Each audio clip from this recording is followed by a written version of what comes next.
Shalom, selamat pagi dan selamat berjumpa kembali Bapak Ibu dalam doa pagi hari ini yang diselenggarakan oleh gereja kita, Gereja Mula-Mula. Kami berharap, kami berdoa kita semua ada dalam keadaan baik dalam penyertaan Tuhan pagi ini dan sepanjang hari ini khususnya.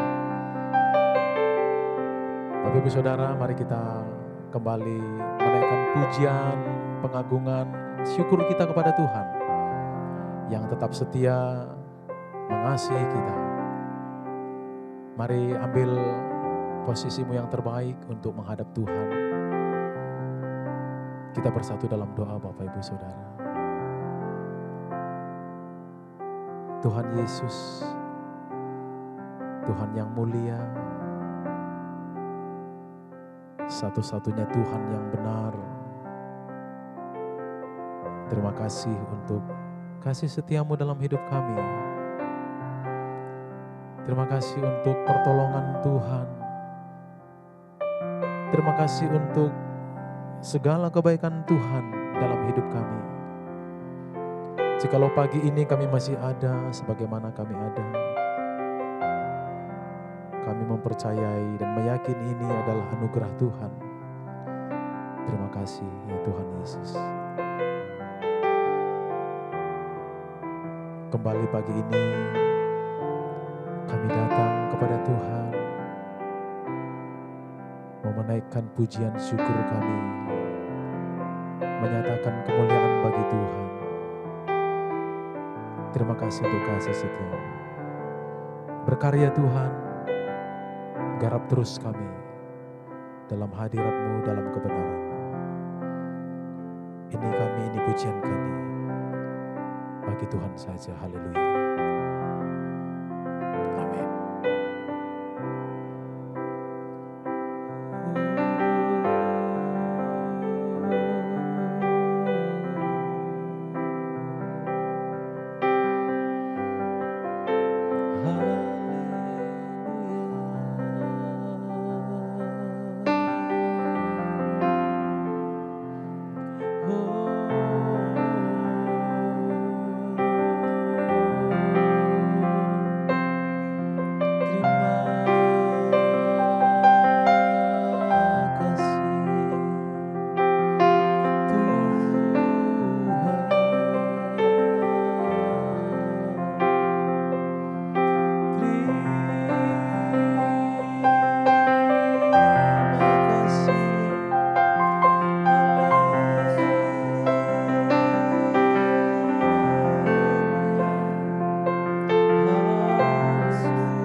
kasih setiamu yang ku rasakan,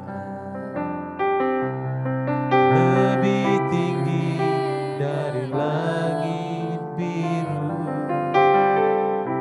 Kebaikanmu yang telah kau nyatakan lebih dalam dari lautan. Berkat-Mu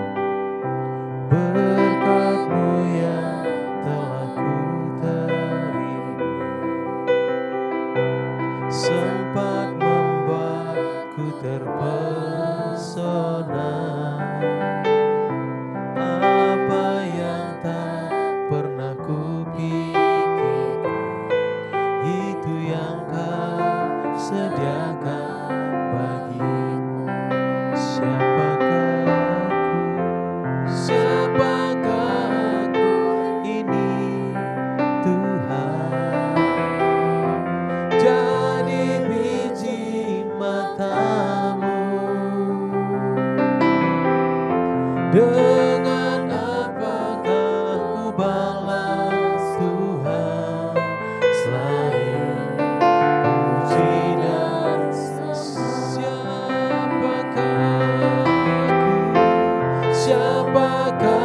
aku ini, Tuhan?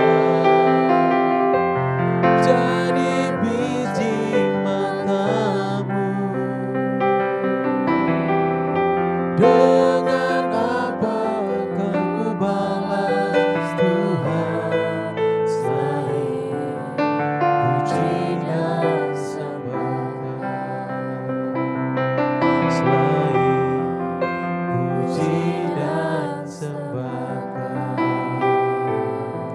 selain puji dan siapakah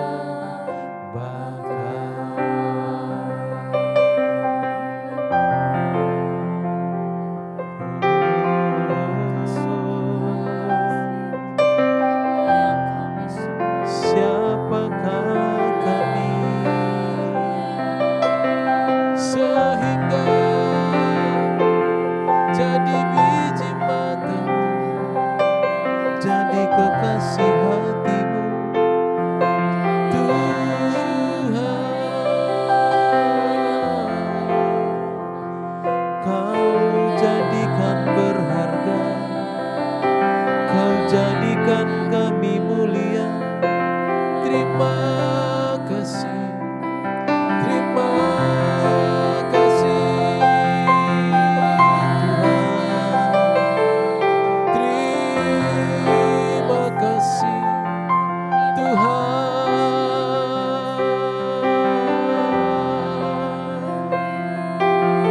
Terima kasih.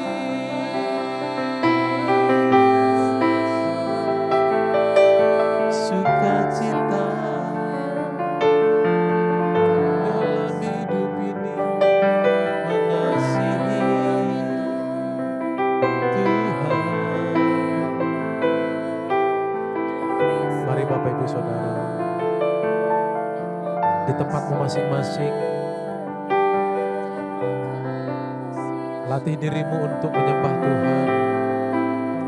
Latih dirimu bermazmur, menaikkan syukur, terima kasih kepada Tuhan. Sampaikan ucapan terima kasihmu kepada Dia. Katakan terima kasih, terima kasih Tuhan. Gunung batuku, kota perlindungan, tempat perteduhan, Tuhan satu-satunya, keselamatan jiwa kami, sumber kekuatan, sumber kedamaian. Terima kasih Tuhan, terima kasih. Kau Allah yang setia,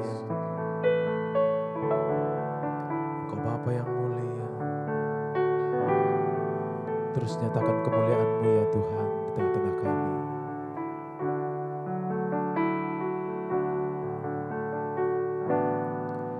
Kau Allah yang setia. Mari katakan saudara. Bapa yang mulia, kasih-Mu besar Tuhan. Kau pulihkan hidupku, Kaulah harapanku, Kaulah harapanku. Hidupku dalam-Mu. Terima kasih. Terima kasih Tuhan, Kau selamatkan hidupku. Dengan apa kan ku balas segala kebaikan-Mu.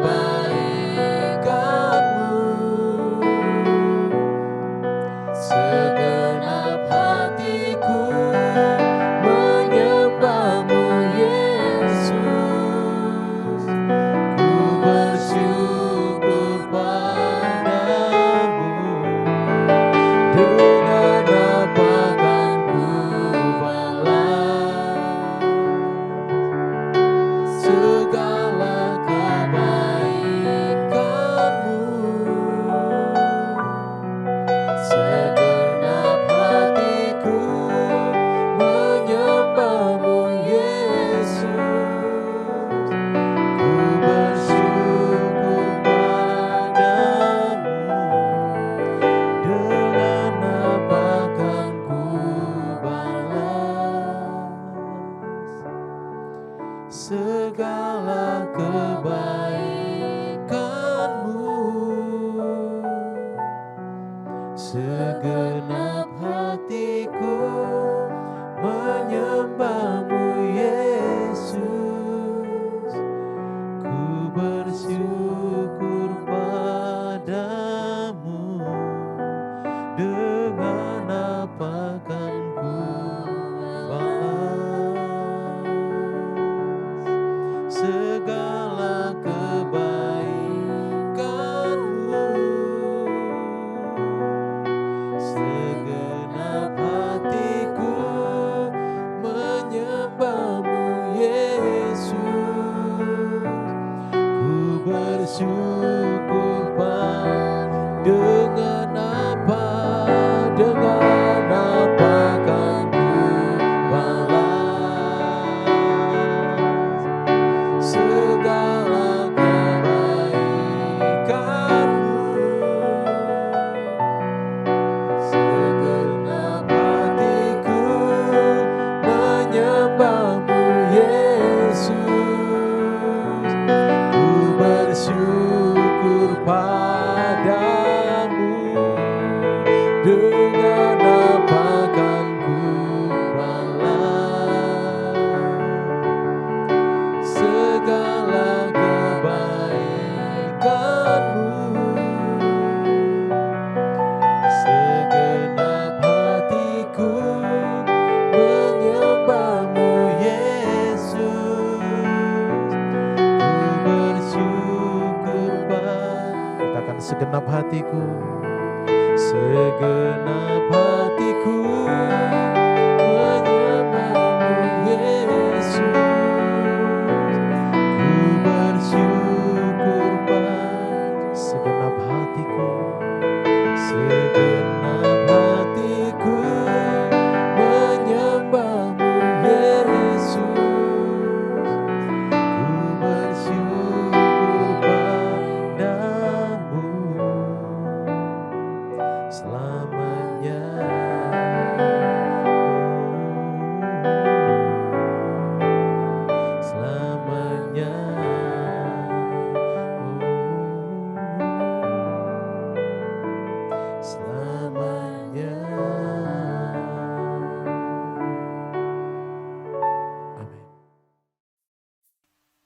Selamat pagi Bapak Ibu Saudara. Shalom untuk kita semua. Saudara, dunia hari ini dipenuhi atau dibanjiri dengan informasi melalui jaringan internet global, melalui berbagai media sosial, semuanya membanjir. Yang menjadi masalah adalah tidak semuanya benar, sehingga tercampur antara fakta dan hoax atau berita bohong. Nah, ini sangat berbahaya, saudara. Sangat amat berbahaya. Kita akan merenungkan hal ini pada pagi hari ini. Tapi sebelum itu kita tundukkan kepala lebih dulu ya. Mari saudara. Bapa di surga, biarlah kami boleh belajar membedakan mana yang benar, mana yang salah. Mana yang fakta dan mana yang berita bohong. Ajari setiap kami untuk peka terhadap hal ini. Terima kasih Engkau pakai pagi ini untuk mencerahkan setiap kami. Dan urapi mulut hamba-Mu untuk menyampaikan kebenaran ini. Ya, di dalam nama Tuhan Yesus kami berdoa. Amin. Bapak Ibu Saudara sekalian, seperti mungkin sudah kita alami, semua kita masing-masing pernah mengalami tentunya. Di mana media sosial setiap hari banjir dengan informasi, melimpah. Makanya kalau seseorang scroll di media sosial tidak bisa berhenti, saudara. 1 jam cepat sekali berlalu. Sebab banyak yang menarik. Masalahnya tidak semuanya benar. Ada yang berita bohong. Nah, ini harus bisa dibedakan antara fakta dan hoax, saudara. Ya. Sebab si jahat itu, si iblis itu menggunakan hoax untuk menyesatkan manusia. Dan itu terjadi sejak awal dunia diciptakan. Ketika itu di Eden, iblis menyebar hoax, berita bohong, sehingga Hawa tertipu, terpancing untuk dialog dengannya. Ya, ini sama dengan hari ini, berita hoax disebar supaya banyak orang tidak bisa membedakan mana fakta dan mana berita bohong. Kalau manusia sudah tidak bisa membedakan mana fakta dan mana yang bohong, hidupnya sudah tidak terarah. Ia bisa menyimpang jauh dari kebenaran. Ya, sebenarnya kebenaran itu tersedia, tetapi manusia lebih suka yang bohong, lebih suka yang menyenangkan. Nah, sedangkan kebenaran seringkali malah menegur kita. Nah, kuncinya di sana. Mengapa manusia lebih suka hoax? Karena menyenangkan telinga. Dan inilah yang paling berbahaya di zaman ini. Iblis menyesatkan manusia melalui informasi yang salah. Misalnya, melalui pengajaran yang salah. Melalui kisah-kisah yang sebenarnya berita bohong. Untuk mempengaruhi opini publik, misalnya demikian. Ya, si jahat selalu menghembuskan konsep bahwa kebenaran itu tergantung persepsi kita, bukan tergantung fakta. Ini benar-benar asalnya dari si jahat, saudara. Sehingga fakta pun akhirnya diabaikan. Ya, 2 Timotius pasal 4 ayat 3-4, saudara.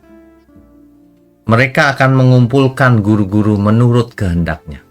Jadi mereka mencari guru bukan supaya mau belajar, tapi supaya sang guru ini bicara atau mengajar sesuai keinginan mereka. Dan ini terjadi sejak abad awal. Ya, manusia itu lebih suka ajaran yang enak didengar, Injil yang tidak perlu bertobat, diberkati tanpa pikul salib, masuk surga tanpa hidup kudus. Ini keinginan manusia pada umumnya, mau gampang. Ya. Padahal Tuhan Yesus bekerja, Bapa di surga bekerja untuk menjangkau seluruh umat manusia melalui fakta sejarah. Faktanya Yesus mati di kayu salib. Jadi kalau ada yang mencoba atau berusaha agar kisah itu berubah, nah itu tentu asalnya dari si jahat. Ya. Nah, Yesus mati di kayu salib kemudian bangkit. Jadi keselamatan tersedia. Kalau tidak demikian, tidak ada keselamatan, saudara. Kan Tuhan Yesus juga berjanji akan datang kembali untuk menjemput orang-orang yang percaya kepadanya. Jadi kita perlu introspeksi diri dalam hal ini. Bagaimana kita bisa membedakan mana fakta, mana hoax. Segala sesuatu yang diajarkan yang tidak sesuai Alkitab itu pasti hoax. Sebab kebenaran selalu sesuai dengan Alkitab, saudara. Ya, jadi jangan sampai kita itu seperti, ilustrasinya begini, seperti orang yang ada di hutan tersesat, tidak tahu arah sama sekali, tidak tahu jalan keluarnya juga. Lalu ada helikopter dari atas. Ada suara, ikuti arah ini, jalan yang ini, jalan keluarnya. Itu konfirmasi dari helikopter karena ia bisa melihat hutan secara luasnya. Ya. Tetapi orang itu berkata, saya rasa jalan saya lebih benar. Gak percaya ditunjukin jalan. Akhirnya dia mati, karena tidak ada petunjuk, muter-muter terus di hutan itu. Kenapa? Karena menolak petunjuk. Petunjuknya sudah ada. Sebagian besar malah percaya dengan apa kata orang yang sama-sama sedang tersesat. Itulah tipuan si jahat. Jadi kalau hari ini saudara mendengar suatu informasi, diperiksa dulu apakah itu fakta atau hoax. Ya. Periksa dulu, kan kita punya panduannya. Alkitab, saudara. Bagaimana seseorang mengajar kebenaran harus sesuai Alkitab. Jika tidak demikian, maka itu adalah hasil pikirannya sendiri. Sebab Tuhan tidak mungkin tidak konsisten. Tuhan pasti konsisten dengan firman-Nya. Dengan firman Tuhan yang tertulis, yaitu Alkitab. Tuhan setia dengan firman-Nya juga. Dalam hal ini, makanya saudara jangan menelan mentah-mentah informasi yang disajikan di media sosial. Harus diamati dalam jangka panjang. Ini kredibel nggak? Ini berita ini bisa dipercaya nggak? Gitu. Sama dengan kalau saudara mendengar suatu ceramah, khotbah atau apapun, dianalisa. Ini benar atau enggak ya? Karena kalau diaminkan, itu akan mempengaruhi bagaimana kita hidup. Jangan sampai kita mengaminkan, padahal itu salah yang diaminkan. Ya, saudara ya. Jadi ciri daripada si iblis itu, yang paling nyolok kelihatan itu adalah ia menggunakan hoax. Si jahat itu menggunakan tipuan-tipuan, trik-trik yang licik, yang berusaha membelokkan manusia, yang mengubah-ubah fakta. Itu pasti si iblis itu. Karena tidak jujur. Terhadap fakta saja tidak jujur.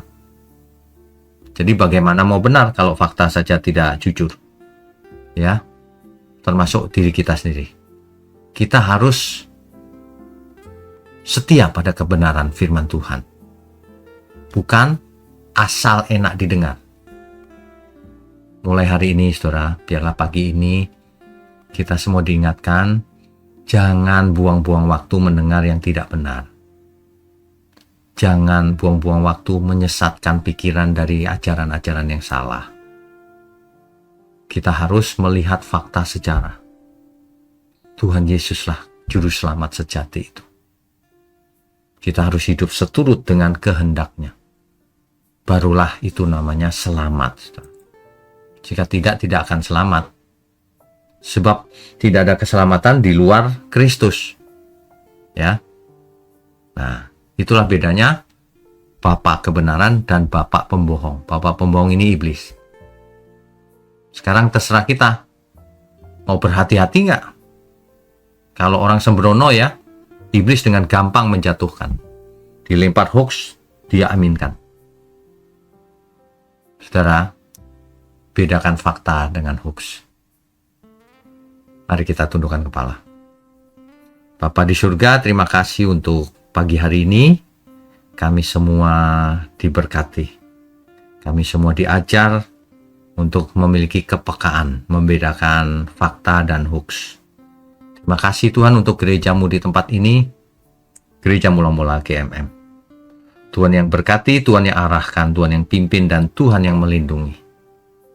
Biarlah seluruh jemaat Tuhan dimanapun berada mendapatkan pengertian yang benar, mengalami perubahan akal budi sesuai kehendak Tuhan. Terima kasih, hanya dalam nama Tuhan Yesus kami berdoa dan mengucap syukur. Amin.